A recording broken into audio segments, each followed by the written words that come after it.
atheists, agnostics, long-haired weirdos, short-haired weirdos, vandals, hooligans. The government, hug the government, love the government, hug the government, love the government, hug the government. Welcome to The Politics Guys, a place for bipartisan, rational, and civil debate on American politics and policy. I'm Northern Kentucky University political scientist Michael Baranowski. I'm joined today by my conservative counterpart, Cleveland area attorney and defender of freedom, Jay Carson. Hey, Mike. Hey, Jay, how you doing this morning? Kind of a slow week. Yeah, I'm a bit myself. It's a weird week because this was supposed to be a Trey and Ken episode, but first Trey, then Ken had a bow out, and so I got in touch with Jay a few days ago saying, "Hey, we need to do something," and Jay there was not a Democratic pressure campaign to oust either of them. Nothing like that. And as Jay pointed out, I said, "Well, he would be here because America needs him," and certainly, absolutely, we're both here, whether America needs us or wants us or not. Anyway, we are here, and we have a lot to talk about. Before we do talk about all that stuff, though, I just wanted to thank our newest Patreon supporter, Blaine. And Blaine messaged me not too long ago. He said, "I think your podcast exemplifies one of my favorite movie quotes ever. And it is, say what you want about the tenets of National Socialism, dude. At least it's an ethos." And of course, Big Lebowski fans will know that that's from. Yes. But I'm not sure, Jay, exactly what to make of that. But I will say that much like National Socialism, yes, we do have an ethos. I would submit it's a much better ethos than the Nazis had, but there you go. So yeah, Blaine, thank you so much. We really do appreciate your support. And one more thing before we get going. Most of us here are, if you're listening to this, that means you're a podcast listener kind of by definition. And I don't know about you, but I only have room for so many podcasts in my life. And there's one, though, I think it might be worth making room for, and that's Politics in Question. And maybe that's because I'm biased toward shows hosted by political scientists, but I think that's a pretty good bias, actually. And the hosts are political scientists, and they take a look at how well our political institutions are working or, not, as the case may be. And they consider proposals for ideally improving democracy in America. So I would encourage you to check out Politics in Question, which you can find wherever you get your podcasts. And even if you don't have room for another podcast, there's always room for a good Substack newsletter, especially if it's free. And so if you haven't already subscribed to the Sustainable Planet Substack, which is written by my spouse, political scientist Kimberly Weir, you definitely should check it out. And to make it as easy as possible, I will put a link to it in today's show notes. So before we get started, I just want to let people know that this week we are going to release our midweek show early. It will come out on Sunday as opposed to Tuesday. That's not midweek at all, but we're talking about a number of things on the show that are moving fairly quickly, specifically Joe Biden and whether or not he will actually even be on the ticket by midweek. And we thought it made more sense to move ahead with that episode so that way it's not an after the fact sort of thing. So the midweek show this week will not be a midweek show, but I guess a Sunday show. All right, so we will open today with the attempted assassination of Donald Trump. Now, it's been nearly a week, and there's still an awful lot we don't know, including the really murky motives of the shooter, 20-year-old Thomas Matthew Crooks. The FBI is leading the investigation of the shooting, which Director Christopher Wray called nothing short of an attack on democracy and our democratic process. Now, one thing we do know, though, is that the Secret Service failed in its mission to protect the former president. And as Secretary of Homeland Security Alejandro Mayorkas said, a direct line of sight like that to the former president of the United States should not occur.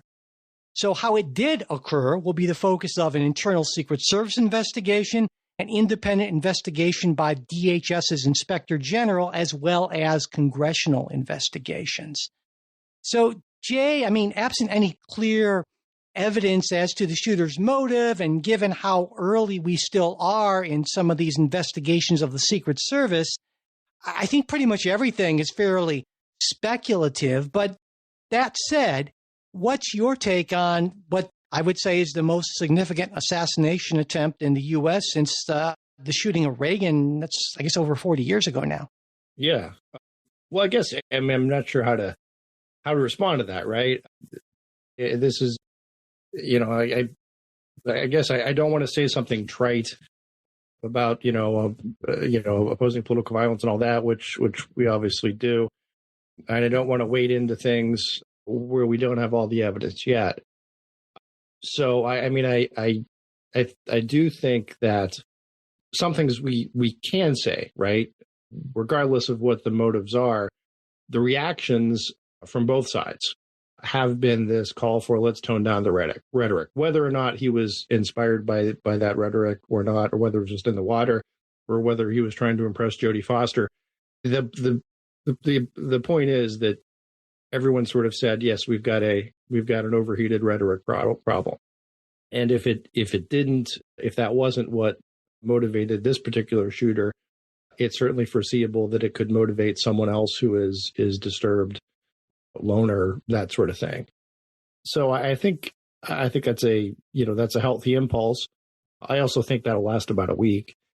And then the other questions come up with how did the Secret Service screw this up so bad? And to me, that's an interesting question. But then the secondary interesting question is why the resistance? Why the again, to me, it's sort of mind-boggling that Secret Service Chief Cheadle didn't step forward and immediately say, "Listen, we screwed up, and I'm going to step down." And because it's one of those it can be something where it's not your fault, but it's still your responsibility.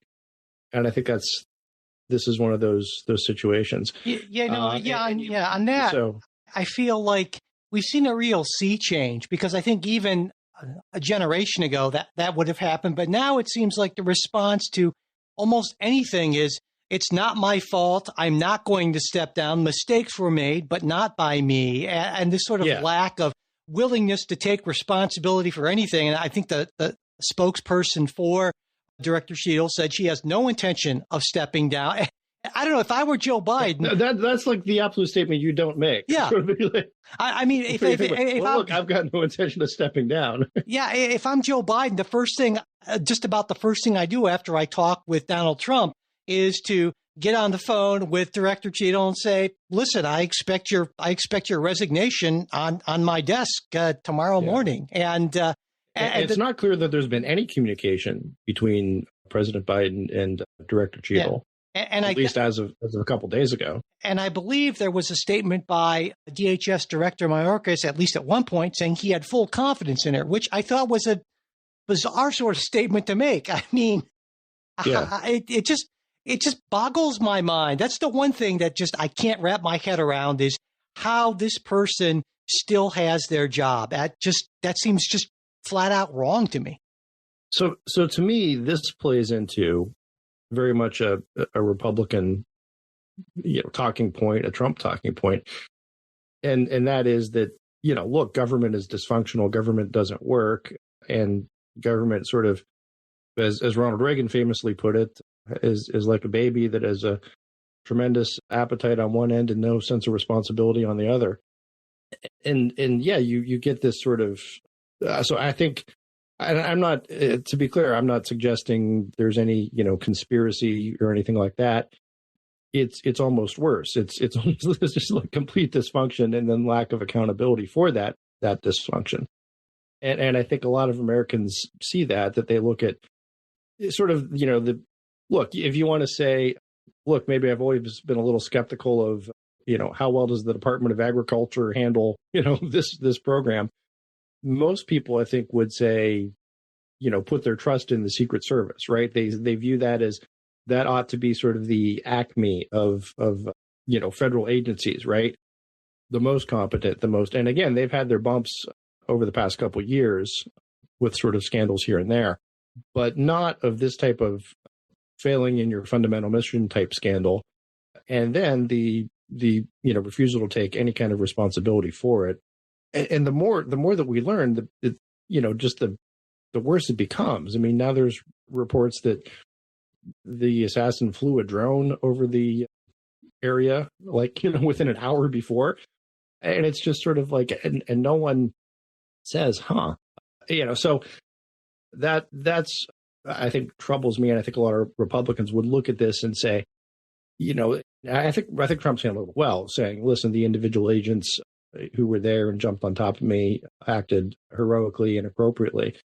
But that somewhere in the chain of command, there's this, hey, I didn't do it mentality that is. I agree with you, but let's be clear. This is very much a bipartisan thing. I mean, if you want to talk about the king of not taking responsibility for anything ever, that would be Donald Trump. And so if you want to argue this is sort of a conservative argument of the sort of conservatives that used to have any sort of influence in the Republican Party back in prehistoric times when, you and I were both Republicans, then okay, fine.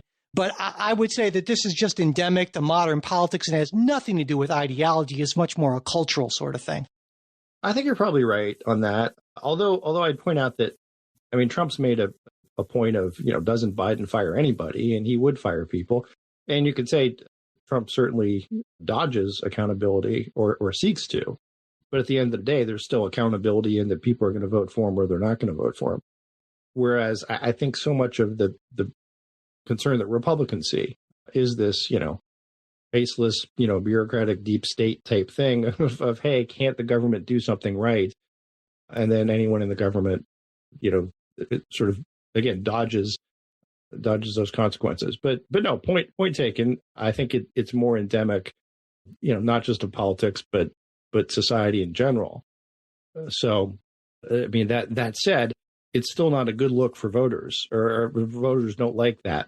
Sure. I mean, yeah, when the Secret Service fails so spectacularly at its primary job, that's of course not a good look. And I'll give Donald Trump credit for his response, a lot of credit. And of course, another way to look at it is, well, you don't necessarily want to piss off the people who have your life in their hands. And so he's not going to know it's a horrible, corrupt organization. And you'll recall from a few years ago, there were a lot of reports that the Secret Service had a lot of MAGA type folks and were very particularly close to Donald Trump and that sort of thing. And so there might be a special bond there. I don't know. Well, I think Trump is just, I suppose Biden has it too for the military, right? And look, there is a special sort of respect for military and paramilitary and first those people who put their lives on the line, and appropriately so. And I think it's always easy to draw that distinction between the people who are out there jumping in front of the bullet and the people who are sitting behind the desks. So now in the rest of also responding to what happened, I think the Trump response, the standing up, the raised fist, the bloody face, you can't beat that. You can't make that up. That's strong stuff. Absolutely. And especially in the, comparison with Biden. Well, to be fair, Biden, we don't know what happened because Biden hasn't gotten shot at. Right. So it's not. If you're looking for a, again, sense of, as Kennedy said, vigor, right? Oh yeah. Yeah, absolutely. That's the other thing, and it doesn't surprise me, is those calls almost immediately or claims almost immediately from more than a few voices on the right that, well, this is an example of what happens when you get DEI hiring and you have all these women agents in here who don't know what the hell they're doing. And to me, an attempted assassination of a former presidential candidate is, it used to be there would be a certain level of decency about that, and it wouldn't be an immediately let's find a way to turn it to our political benefit. But of course, those days are over. And I found it semi-disgusting the way a number of voices on the right decided, hey, let's make this a DEI issue. Yeah. My response on that would have been, I think it's appropriate to raise DEI in sort of the general slackening of standards type argument, but I wouldn't do it in the immediate wake of the assassination attempt. But I do think that goes to a sense of the people get that, in government, in corporate America, in wherever, there is a sense of people are being hired less for whatever their skills or their competence are, but to fill out a DEI checkbox. But I think here's the problem with that. There's a whole lot of problems with that, and I think especially in government, I think there was a. But hold on. There's a separate issue here. I mean, what I'm saying is disgusting about this is that it assumes facts not in evidence here. Do we know that these female agents were less qualified or that this had? No, it's just these folks who just decided that, well, this is a good issue for us. Screw it. Let's say it's just horrible DEI and shoehorning that issue into that attempted assassination is just disgusting, is reprehensible. And so I'm not saying that shouldn't, that as part of the investigation, of course, one of the questions that should be raised are the qualifications of every single agent in that detail. But to bring it up like that in a totally fact-free, I don't know anything, but let's just say it because they're women sort of thing, that's disgusting. So one of the criticisms, and look, I think it's a valid one, and if you want to say it's a DEI criticism or something else, was, one of the women on the detail. I mean, you look at the pictures, she is a smaller woman and Trump is a big guy. And I think there's the argument if she's supposed to shield him, cover him up just by plain size, she doesn't have it. Now, you can make the same argument of you shouldn't have a short man on that detail. Fair enough. But you didn't have short men on that detail. So I guess that I think is a fair criticism of look, if there is someone who is physically and part of, I think part of being a Secret Service detail, right, is that having that some sort of size that you can cover somebody up. I think that's a fair criticism. Well, see, now, I would whether you say it's because of DEI or something else, maybe that's taking it a step. See, again, and I think here's for people who, and this is not a slam on you, Jay. This is where people who don't know what they're talking about, because of course you don't have a background in security and protection, and neither do I, who are just making assumptions right out of the gate that just happen to fit very comfortably with their ideological priors. And all I'm saying is that these are questions that certainly are reasonable to raise, but what's happening is that people are starting with their assumptions. Well, you're upset that the rush to judgment that this is exactly as there's sort of I've talked about this before about family members who do have their sort of priors, and when anything goes sideways, sort of respond with that. I had a grandmother who was not a big believer in the space program, and anytime there would, you'd have bad weather, it was because of all the stuff they're shooting up there. And my mom is not a fan of gambling and opposes the Ohio lottery. And, when COVID hit, her response was the first thing they should do is shut down the lottery. So, I mean, no, I get that, right? So there is a group out there who would say that that's the first thing that they do. If, when it rains, well, it's because of the damn DEI programs. So, but that's it. I mean, I want to point out that I think there is a part of the DEI mentality that it does go to, corporate dysfunction and management that needs to be looked at. And as I said, sort of a lot of folks would look at this as part of an overall slackening, right, of our institutions. And I would say if that turns out to be the case, if good, rigorous investigations find that standards in the Secret Service were changed to make it easier for women to get on details who were otherwise not qualified, then I would have a huge problem with that, and head should roll, right? But I'm saying we're not there yet, and I'm just withholding judgment on that sort of thing. So yeah, I think obviously politically this is something that helps Donald Trump, although my sense is that it doesn't necessarily help him that much, simply just because, partisanship is so hardened in this country that there's just not a lot of room for it to help him a whole heck of a lot. But on the margins, it helps him in the sense that he's not dead. Oh, yeah, of course. Yeah. I meant politically. Sorry. Yeah. Yeah, absolutely. So yeah. But so something else that this struck me, and maybe this is more apt for the convention part when we talk about that, but and I think this is true of you also. I think there are a lot of people who came away with a sort of a newfound, perhaps grudging respect of Donald Trump. And then maybe you don't like him. Maybe you don't like what he's doing. Maybe you think he's a jerk. Maybe you think he's terrible. But damn, he's tough, right? Yeah, I think you could say the same thing of Vladimir Putin. He's got stones. He's a tough guy, and so yeah, there are aspects of people's characters who are otherwise, if you find them reprehensible, you could say, well, that is an impressive quality. Although, of course, the real question is not, do you have this impressive quality? It's what use are you putting it to, right? But isn't that if you were comparing as the race stands now, it's Trump and Biden, and if people look at toughness Sure. As a quality that they seek in their president or any leader, right? Except I think that redounds to his advantage. Except people look, I would argue that people look at those qualities in the service of something. So you don't necessarily, most people wouldn't be afraid of this guy he's really tough. He's a super tough communist. And yeah, let's elect her or him. Right. No.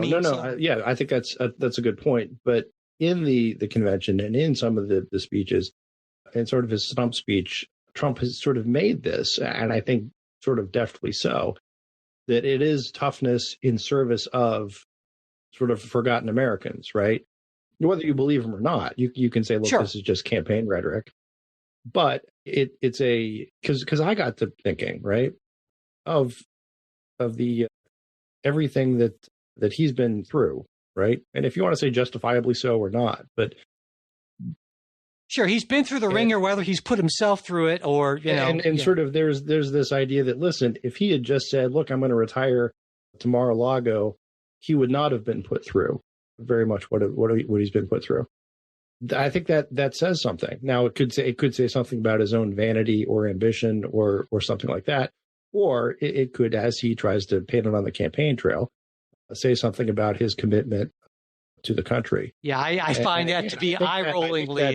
That argument becomes a little stronger after this. Well, I would say not that argument. I would say that political ad or what have you becomes stronger. But the idea that Donald Trump is committed to anything other than Donald Trump, his aggrandizement, I just find that to go against basically over half a century's worth of evidence. And so, I don't buy that. But the point being is that some people on the margins might actually buy that, some undecided voters. And I think you're absolutely right about that. So yeah.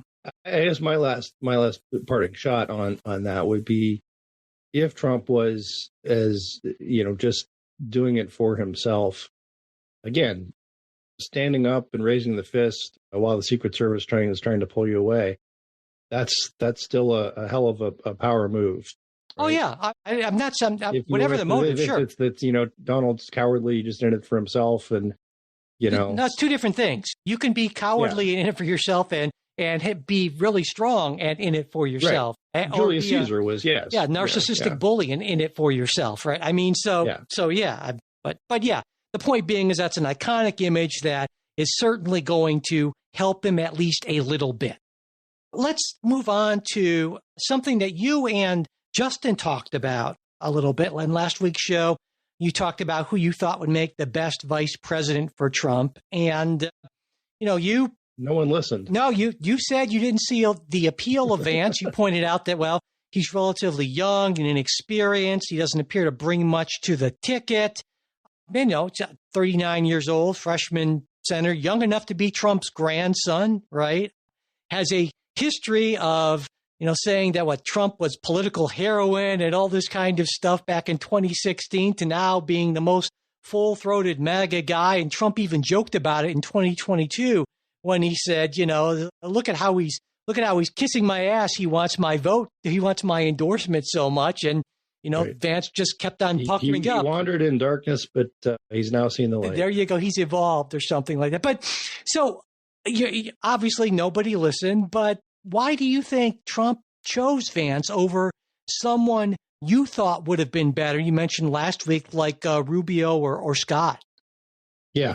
So I think, as the case has been laid out to me, I think I understand it. I still don't know that I'm buying it. And I still don't know that Vance would have been my favorite guy to do this. But the argument is, listen, he can appeal to the Rust Belt. The idea of saying before that, does Vance do anything for you in Ohio? No, because Trump wins Ohio anyway. But does he help you in places like Michigan, Pennsylvania, Wisconsin? Maybe he does, right? Maybe he's got that cultural resonance for those kind of folks in those areas that are, it's not Ohio, but it's close. That's the argument. And then the second would be, look how young he is in comparison to everyone else in the race. Does that help you with any sort of youth type stuff that, I don't know. I don't think it does, but I think that's part of the calculation.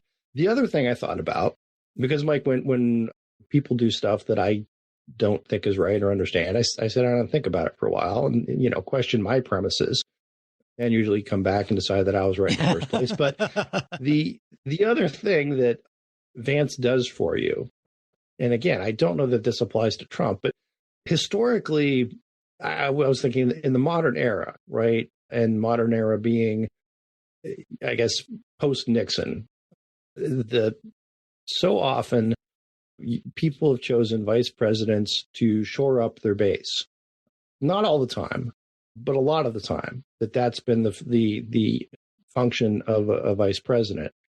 And I will point out, Reagan was almost kind of a weird exception, right? Because at that point, Reagan was the insurgent conservative taking over the Republican Party, and George H.W. Bush represented the old party establishment, which was still sort of the base at that point, right? It was almost the like, hey, Reagan scares some people, but Bush, all right, that'll so that seems to fit, and I think with other races, Clinton, Gore, filled out that left base.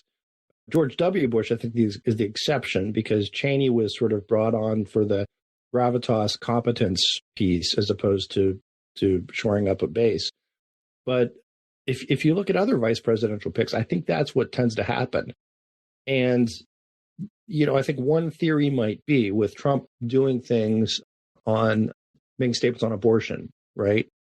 And backing off the abortion language that had traditionally been in the platform. And there was actually some blowback by hardcore pro-lifers. He brings in Vance, shores up his right flank, so to speak, gives himself maybe some more room to maneuver to reach out to more moderate voters. Now, the thing is, that doesn't necessarily make sense in that that's just not Trump's personality. But if I'm looking at reasons why that might work, or what function would a Vance nomination serve, that would be one of them. Wow. I laugh because I think you're just so incredibly overthinking this one. And I get it, because that's who you are. You are a calm, rational, strategic sort of guy. And you are not Donald Trump by any means. And that's Donald Trump's great gift, for better or for worse, is that he's got fantastic instincts. He's not a strategic thinker. He's not a 38 moves forward on the chessboard. He goes with his gut, and his gut has happened to line up really well with, the current political environment since 2016 or so. And I think Trump realized that when he didn't go with his gut, he picked Mike Pence because people were saying, oh, you need somebody to help with the religious folks and all that. And so right. He didn't really get on with Mike Pence particularly well. Mike Pence was traditional conservative / religious. Yeah, but my point being, J.D. Vance is more MAGA than Trump.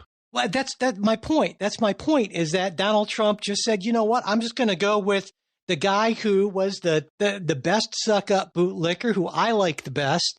And that's all that really matters, because my vice president isn't going to do anything at all. And I can just, be a kingmaker, what have you, advance my legacy. And who's going to do that best? Well, there's this guy, JD, who looks like he's really set up to do that. And so I think, because of course, we've talked about this before. Basically, nobody votes for vice president. The vice president doesn't really move the needle. And I think all this is indicative of is how thoroughly and completely the Republican Party has now become a MAGA party, as opposed to where it was in 2016, where Donald Trump had to be concerned about things like maybe placating some of the Republican establishment. Well, now he's the Republican establishment. He doesn't have to do that. No, I think that's right. But my point is, I don't want to, I don't want to short circuit thoughtful analysis to just say, it's just Trump's going to do what he wants. I'm trying to come up with what would be sensible reasons to make that decision. Except I don't know what's in Trump's head, right? I mean, you may well be right that he just does say, hey, I like this guy because he's kissing my ass, and maybe there's no more to it. But I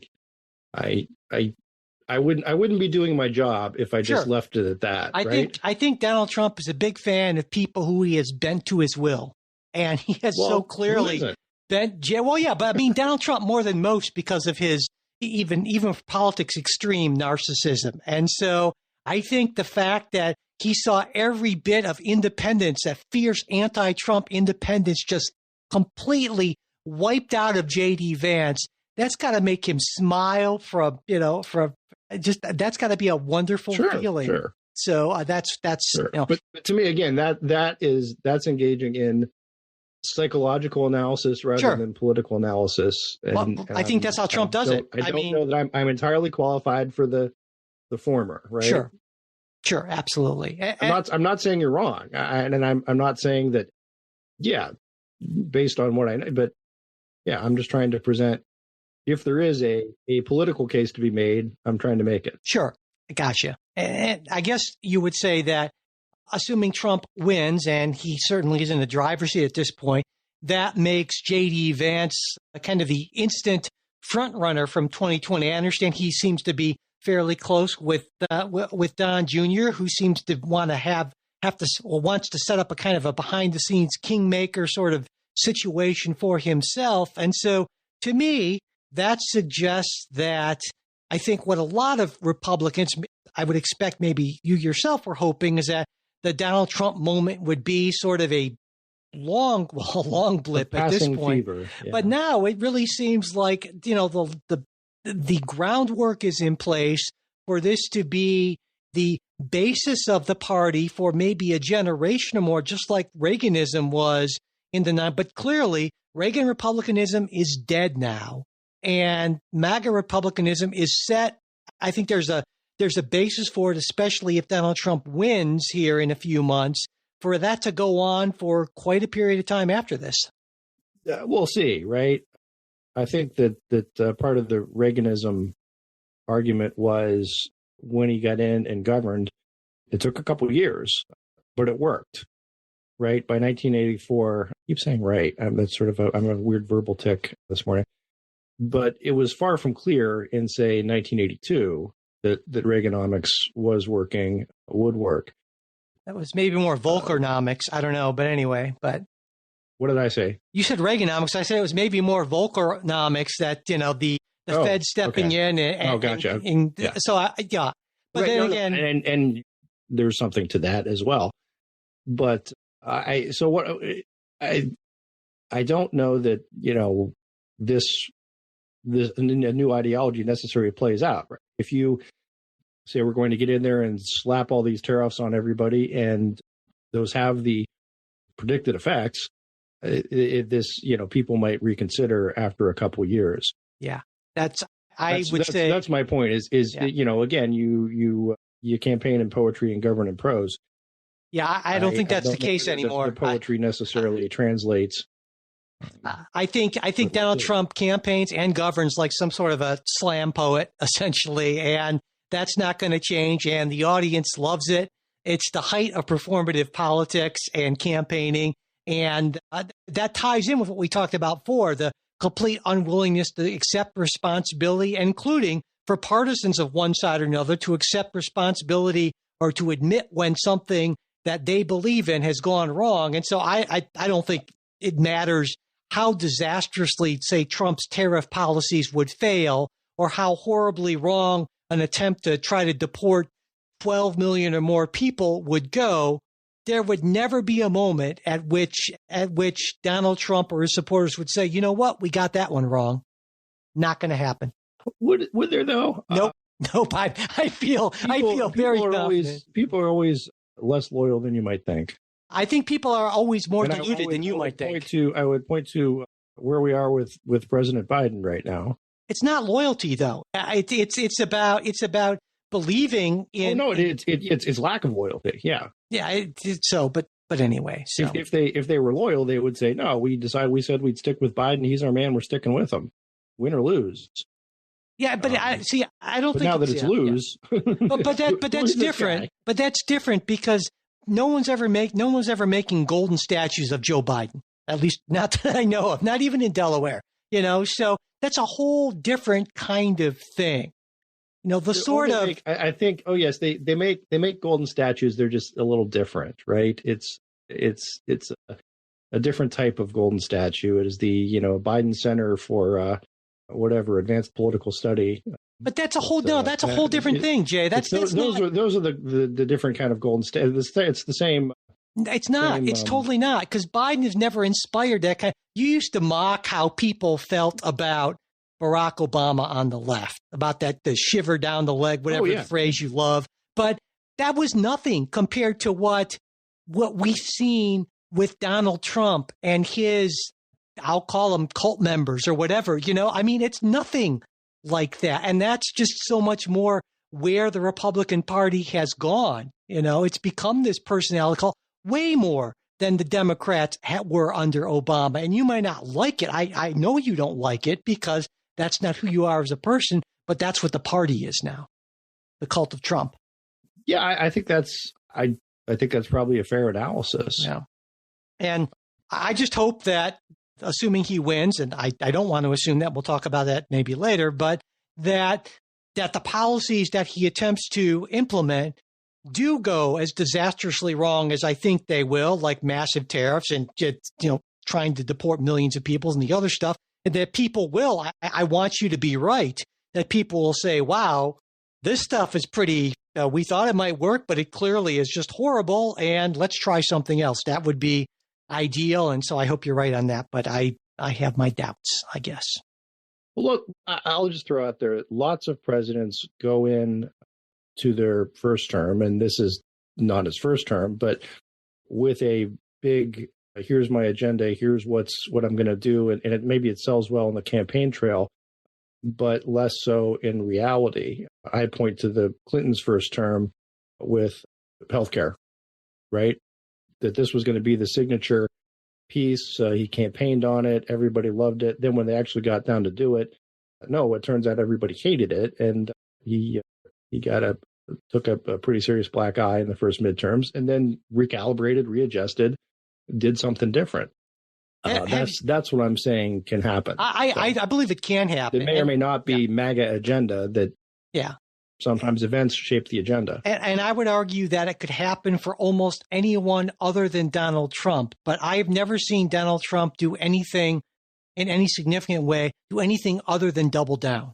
I think that's just so baked into his personality that's just how he responds, and that's not going to change at his advanced age. So maybe it would happen under, an a Vance administration or some other MAGA person who takes up the reins, that sort of thing, but not as long as Donald Trump is in charge, I would say. Okay. So we will see. Anyway, so speaking of change and the inability to change, in Donald Trump's conventions, generally speaking, completely worthless, right? There's the thing at the beginning where the running mate is announced. That's worth talking about a little bit. Then there's the end, the speech, and everything in between is just kind of like rah, rah, whatever, but Donald Trump's speech, the longest ever convention speech, of course, even but Fidel Castro in his grave saying, Donald, gone on a while. So anyway, but he began with what for him was a very unusual message of unity, right? I mean, the discord and division in our society must be healed. I'm running to be president of all America, not half of America, because there's no victory in winning for half of America. And so that first, I would say if he'd quit halfway through, it would have been a great speech. Yeah, that first 20 minutes or so, you could have, if he would have stopped there, people would have thought, my God, has he really changed? Did this really, as Tucker Carlson said, being shot in the face changes a guy. And the thinking is, well, did this change him? But then, of course, as you point on, he went on and, this is just Donald Trump. He riffs. He gets up in front of an audience. He can't help himself. And so he goes into all kinds of stuff. I think he talked about the Packers at one point, right? The Green Bay Packers. He talked about what he learned about how ear wounds bleed. And I mean, he just.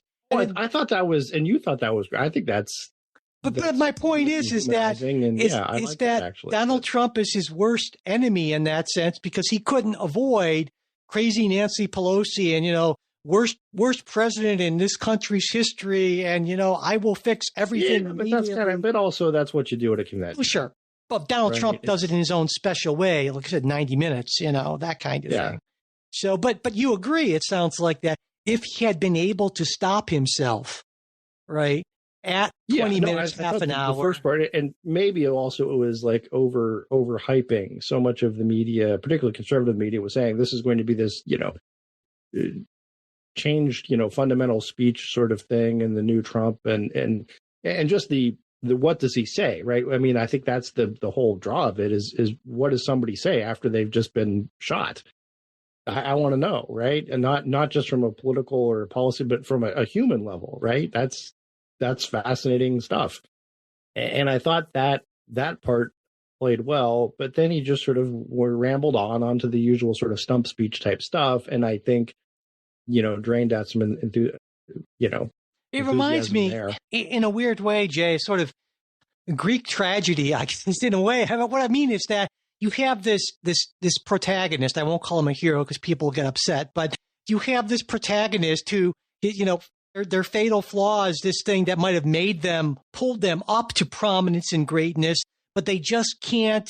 That same thing is what sort of makes them, you know, brings them down. And you see that, I think, so clearly in Donald Trump. If he could just pull it back slightly. And I think there were a lot of folks, even in the MAGA movement, who were thinking like, wow, when they looked at a few years ago, Ron DeSantis saying like, he's got some of the same sort of instincts, but he knows how to rein it in. But nope, it turns out that package, right, of being able to connect on that visceral level and having that sort of whatever it is Donald Trump has, and also being able to control it, that's just about impossible, I would say. Yeah. Well, there were a couple other, again, if I'm, it's sort of like the Saturday Night Live skit that goes on too long, right?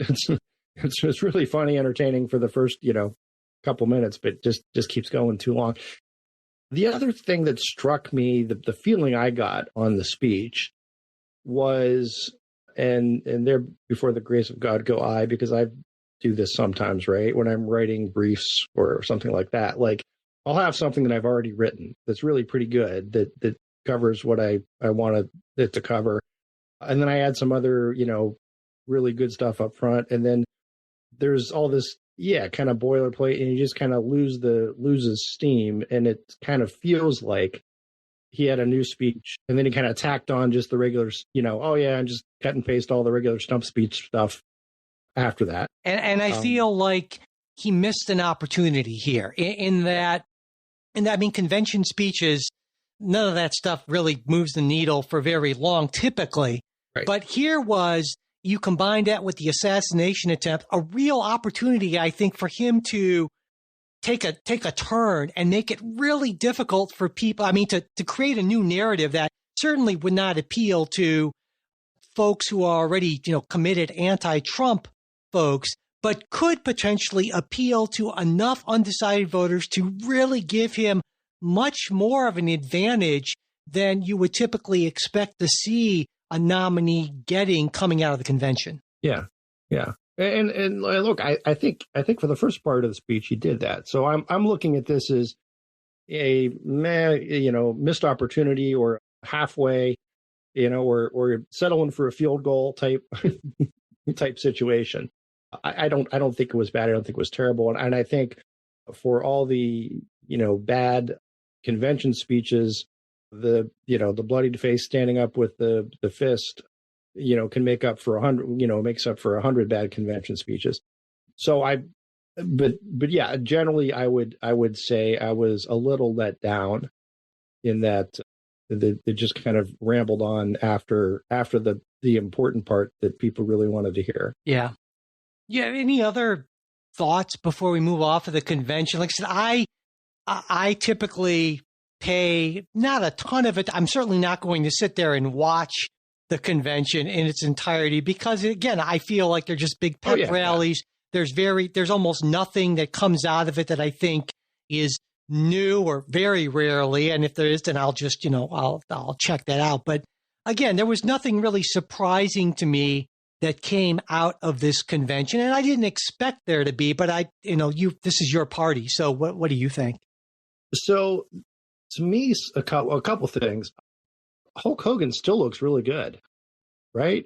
How old is Hulk Hogan now? I don't know. He's got to be up there. But damn, this is going to sound. This goes more to sort of the stage management thing. Yeah, sure. And I know Democrats have been critical of this, but I think having the MMA guy and Hulk Hogan and these folks have this prominent role, Kid Rock, that I think sent a message.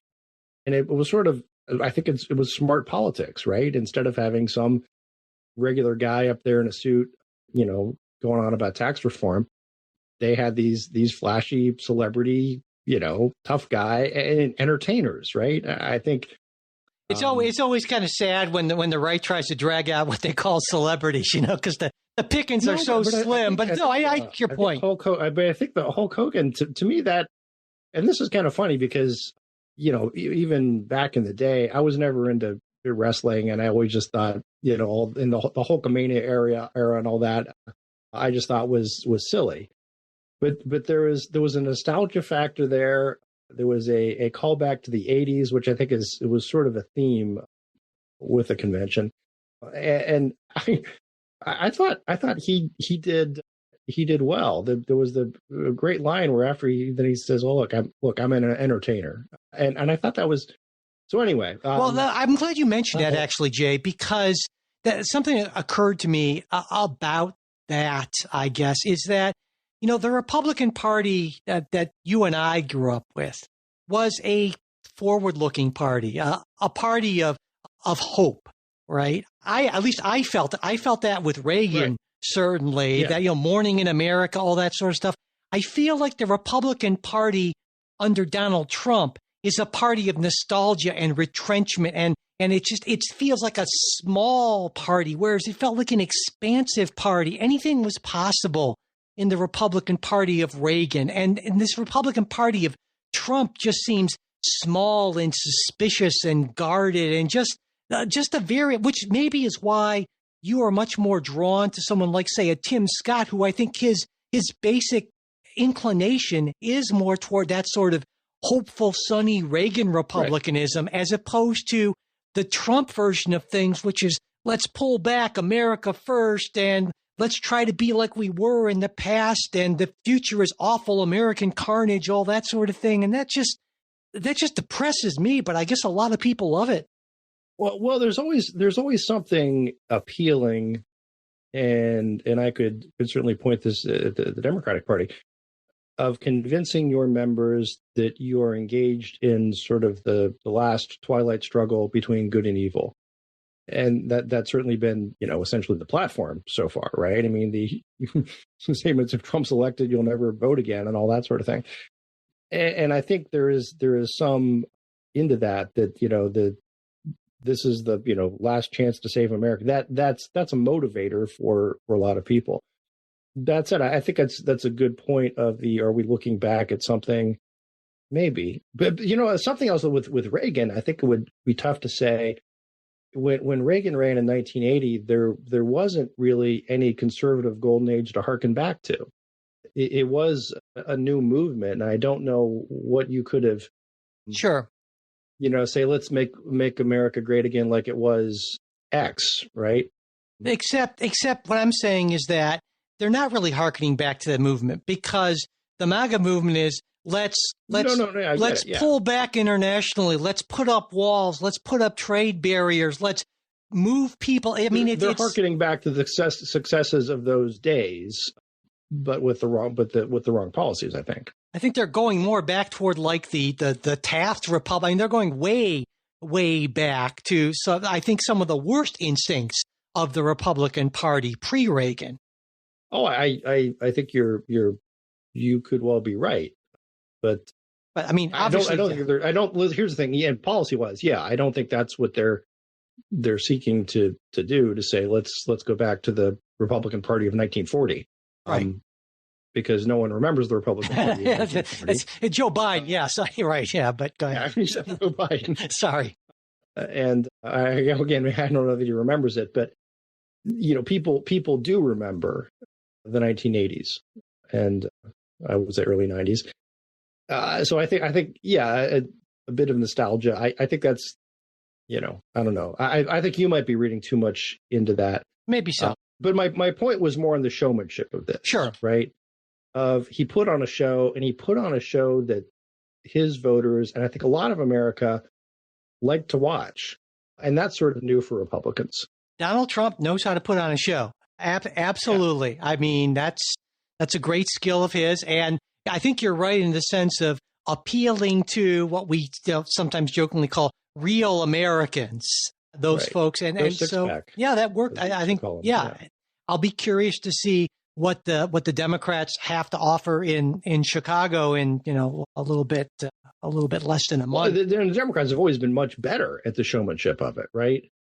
Well, I don't know. The man from Hope and all of the production values that went into those conventions, all the celebrities, and again, that's just because they have a lot more celebrities to pick from, and I think the bar's just pretty low. The whole notion of the idea that George Clooney has that much pull over the presidential nominee is sort of staggering. Yeah, and I don't think he does, but yeah, it's well, no.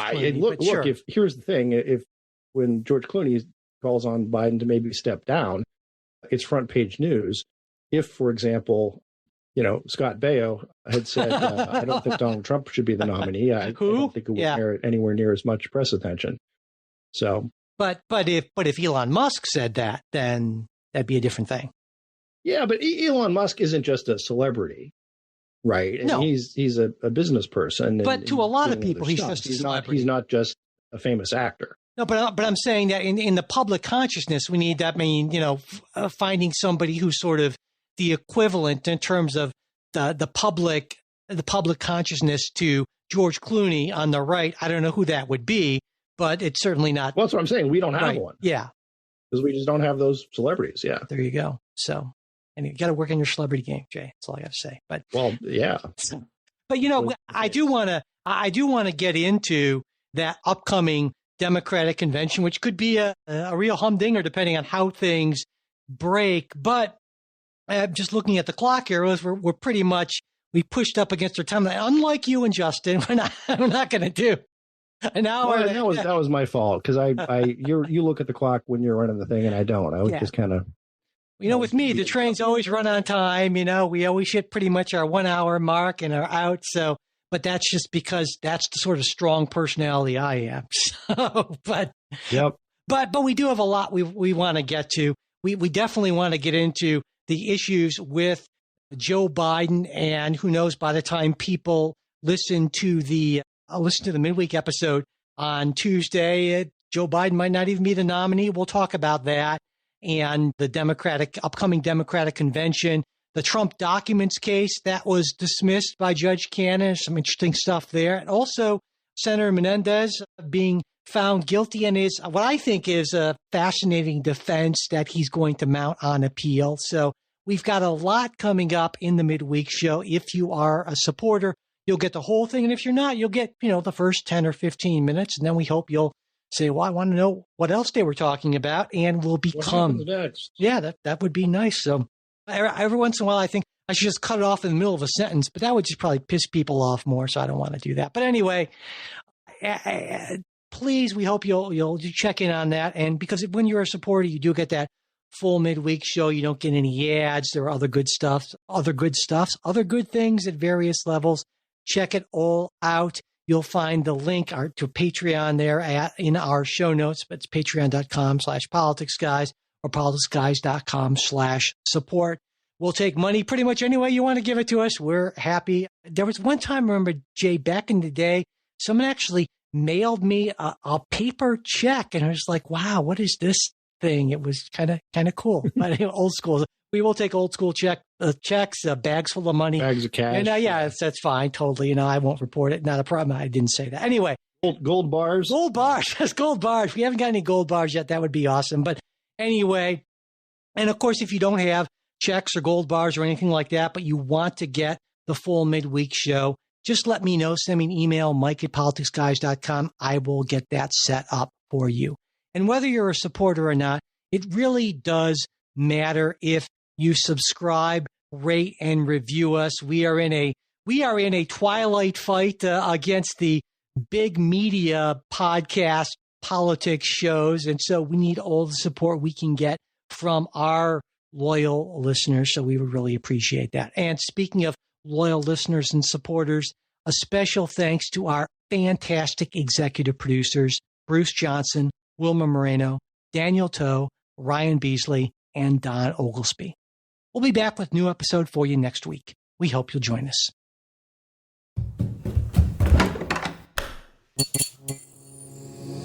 This podcast is part of the Democracy Group,